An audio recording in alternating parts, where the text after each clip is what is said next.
نو ګرانو کتونکو په نن ویډیو کې به زه تاسو ته اصلي حقیقت ښکاره کومه چې ولې تېره ورځ کابل افغانستان ته مولانا فضل الرحمن راغلی و. که تاسو هم غواړئ ځان ونه خبر کړئ نو ویډیو تر اخره پورې وګورئ، په هر څه به تاسو پوه سئ. صرف یوه دقیقه کې پوه کول غواړم نو څنګه چې تاسو خبر یاستئ دغه 2-3 میاشتو راهیسه د افغانستان او د پاکستان تعلقات په دې باندې خراب شوي دي چې پاکستان دغه دعوه کوي چې د افغانستان خاورې نه په منګه باندې حملې کیږي او د منګه ځوانان دلته په حق باندې رسول کیږي.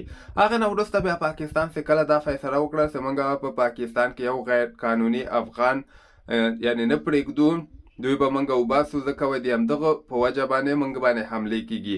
نو هغې نه وروسته بیا د پاکستان او د افغانستان تعلقات ډېر زیات خراب شول. بیا هغه تېره هفته کې که تاسو ته یاد سي د افغانستان هم یو د کندهار ګورنر و، هغه هم پاکستان ته راغلی و. خو اوس تېره ورځ مطلب مولانا فضل الرحمن افغانستان کابل ته د دواړو ملکونو تعلقات ښه کولو لپاره راغلی ده.